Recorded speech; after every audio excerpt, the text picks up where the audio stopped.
तो दोस्तों, एप्पल का भी एक और इवेंट हुआ था जिसका नाम था वन मोर थिंग, और उसमें उन्होंने अपनी एक और चीज़ लॉन्च करी है जो कि है M1 चिप, जो कि पहली चिप है एप्पल की तरफ से उनके लैपटॉप्स के लिए।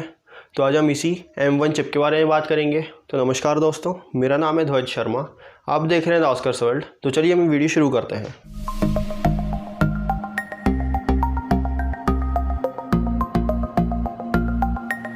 तो दोस्तों, जैसा कि आपको मैंने अभी बताया कि ये जो चिप है ये एप्पल की तरफ से पहली चिप है उनके लैपटॉप्स के लिए। मतलब पहले वो बनाते आए हैं अपने मोबाइल्स के लिए, उनके आईपैड्स के लिए, इवन जो वॉचेस आती हैं एप्पल की उसके लिए भी उन्होंने चिप्स बनाई हैं, प्रोसेसर बहुत सारे बनाए हैं, लेकिन लैपटॉप्स के लिए ये उनकी पहली है।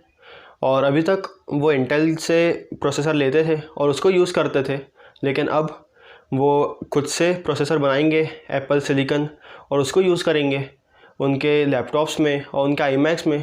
मतलब फ्यूचर में iMacs में, अभी तो उन्होंने सिर्फ लैपटॉप में ही यूज़ किया है। तो ये सबको मालूम था कि एप्पल की तरफ से उनके लैपटॉप्स और उनके iMacs के लिए एक चिप आने वाली है एप्पल सिलिकन, और उसको वो इसी साल के एंड तक लॉन्च करेंगे। लेकिन वो कब तक लॉन्च करेंगे, किस डेट को लॉन्च करेंगे, वो नहीं मालूम था। तो अब वो लॉन्च हो गई है और इस चीज़ का सभी को एक एक्साइटमेंट था, क्योंकि हमने पहले भी देखा है कि एप्पल का जो हार्डवेयर और सॉफ्टवेयर का जो कोऑर्डिनेशन रहता है वो काफ़ी अच्छा रहता है।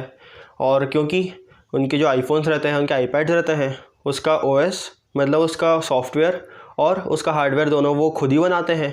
तो हम देखते हैं कि कितना अच्छे से वर्क करते हैं वो, और हमको उसमें बहुत ही कम लैग मिलता है। बहुत ही मुश्किल से कभी कोई लैग होता है, लेकिन वैसे बहुत अच्छे से चलते हैं वो। और इसीलिए उसी रेंज के जो कोई और कंपनी के प्रोडक्ट रहता है उससे काफ़ी अच्छा परफॉर्म करता है एप्पल का प्रोडक्ट। लेकिन अभी तक के जो एप्पल के iMacs आ रहे थे, जो उनके मैकबुक्स आ रहे थे, वो सब उसमें जो प्रोसेसर थे उसमें वो इंटेल का प्रोसेसर यूज़ कर रहे थे। लेकिन उसके बाद भी उसमें जो हम स्पीड देखते थे, उसकी परफॉर्मेंस देखते थे, वो काफ़ी अच्छी थी। तो ये बात तो जाहिर है कि अगर एप्पल किसी और कंपनी से एक प्रोसेसर ले रहा है, उसको अपने लैपटॉप्स में यूज़ कर रहा है, अपने कंप्यूटर्स में यूज़ कर रहा है, उसके बाद हमको इतनी अच्छी परफॉर्मेंस मिल रही है, तो अगर वो खुद प्रोसेसर बनाएंगे और उसको फिर वो यूज़ करेंगे तो डेफ़िनेटली जो परफॉर्मेंस है वो काफ़ी ज़्यादा अच्छी हो जाएगी, और वही हुआ है। तो अगर हम उसके बारे में बात करते हैं तो सबसे पहले मैं आपको बता दूं कि जैसा कि हम लैपटॉप्स में देखते हैं कि प्रोसेसर अलग रहता है, उसमें रैम अलग रहती है, उसका GPU अलग रहता है, लेकिन इसमें ऐसा नहीं है। इसमें सारी चीज़ें इसी आपको एक चिप में मिल जाएंगी जो एप्पल ने अभी नई बनाई है, M1 चिप। और इसीलिए इसमें जो इसकी परफॉर्मेंस है वो और ज़्यादा बूस्ट होनी ही है। तो ये जो आपको चिप मिलती है ये 5 नैनोमीटर के प्रोसेसर बनी हुई है, जो कि सबसे ज़्यादा छोटा है। मतलब इतनी छोटी चिप आपको नहीं मिलती है, और 5 नैनोमीटर पे अभी तक कोई भी प्रोसेसर नहीं बना है। सिर्फ एप्पल ने ही पहले ही बनाया था, जो कि A14 बायोनिक चिप है, जो उनने iPhone 12 में यूज़ करी है। जो iPhone 12 सीरीज़ है उसमें जो उनने A14 बायोनिक चिप यूज़ करी है वो भी 5 नैनोमीटर की प्रोसेसर बनी हुई है। और ये वाली जो उन्होंने अभी चिप बनाई है जो कि M1 चिप है उनके लैपटॉप्स के लिए और उनके कंप्यूटर्स के लिए, ये भी 5 नैनोमीटर की प्रोसेसर भी बनी हुई है। और इसमें जो आपको ट्रांजिस्टर्स मिलते हैं वो 16 बिलियन ट्रांजिस्टर मिलते हैं।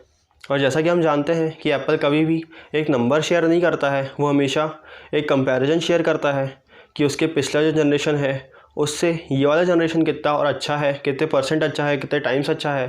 तो वैसा ही इस बार भी है, और इस बार भी उन्होंने जो शेयर किए हैं वो नंबर शेयर नहीं किए हैं, उसमें कंपैरिजन ही शेयर किया हुआ है।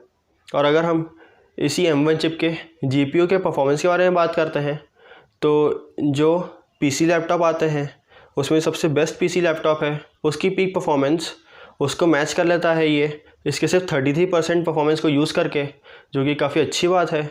मतलब एक जो PC लैपटॉप है उसकी पीक परफॉर्मेंस जो वो दिखा पा रहा है, जो वो उसकी पीक परफॉर्मेंस दे पा रहा है, वो ये M1 चिप सिर्फ 33% परफॉर्मेंस पे ही उसको मैच कर पा रहा है। और अगर हम इसके CPU के परफॉर्मेंस के बारे में बात करते हैं तो बेस्ट PC लैपटॉप जो है उसकी पीक परफॉर्मेंस ये सिर्फ 25% पे ही मैच कर पा रहा है। तो ये काफ़ी अच्छी बात है।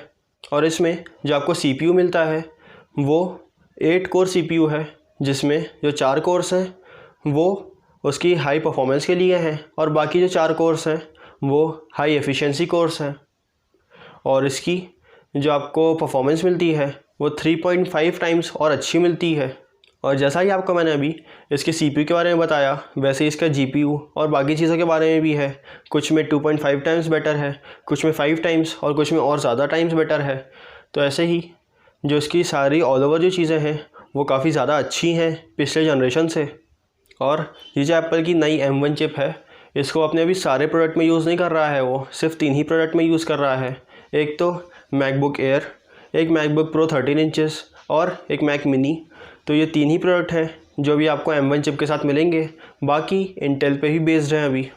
और जैसा कि आपको थोड़ी देर पहले बताया अभी कि एप्पल कभी भी परफेक्ट नंबर शेयर नहीं करता है। मतलब अगर हम एग्जांपल में बैटरी की बात करते हैं तो बैटरी में आपको ये नहीं बताएगा वो कि उसमें आपको कितने mAh की बैटरी मिलती है। उसमें वो या तो कंपैरिजन कर देता है कि आपको पिछली बार से इतने % और अच्छी बैटरी मिलती है, और या फिर आपको वो उसमें घंटे गिना देगा कि आपको इतने घंटे का उसमें प्लेबैक मिलता है या इतने घंटे की आपको उसमें वेब ब्राउजिंग मिलती है। तो वैसा ही उसने इस बार भी किया है।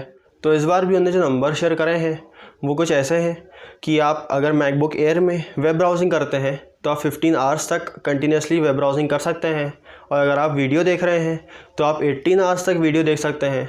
और अगर हम वहीं पर बात करते हैं मैकबुक प्रो के बारे में, तो उसमें अगर आप वीडियो देख रहे हैं तो 20 आवर्स तक देख सकते हैं, और अगर आप वेब ब्राउजिंग कर रहे हैं तो आप 17 आवर्स तक कर सकते हैं।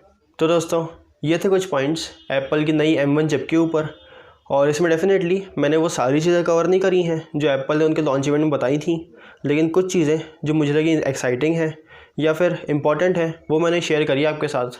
अब लास्ट में अगर हम बात करते हैं इसके प्राइसिंग के बारे में, तो आपको जो मैकबुक प्रो 13 इंचेस मिलता है उसकी जो आपको प्राइसिंग मिलेगी वो है 1,22,900 रुपीज़। और उसका जो आपको मैकबुक एयर मिलता है उसमें जो आपको प्राइसिंग मिलेगी वो है 92,900 रुपीज़। और मैक मिनी की आपको जो प्राइसिंग मिलेगी वो है 64,900 रुपीज़। तो दोस्तों, ये थे वो सारे पॉइंट्स उन प्रोडक्ट्स के ऊपर जिसमें एप्पल ने इनकी नई M1 चिप यूज़ करी है और उसकी प्राइसिंग। अब आप मुझे नीचे कमेंट करके बताइए कि आपको ये वीडियो कैसा लगा, आपको ये नई M1 चिप कैसी लगी, और क्या आपने भी एप्पल का जो लॉन्च इवेंट हुआ था वो आपने देखा था या नहीं देखा था। तो बस दोस्तों, फिलहाल इस वीडियो में सिर्फ इतना ही। और अगर आपको वीडियो अच्छा लगा हो तो आप इसे लाइक और शेयर ज़रूर करें, साथ में चैनल को सब्सक्राइब कर लें। और आपके पास अगर कोई अच्छा आइडिया हो जैसे वीडियो बनाऊँ तो मुझे नीचे कमेंट करके बताएं। और थैंक यू दोस्तों।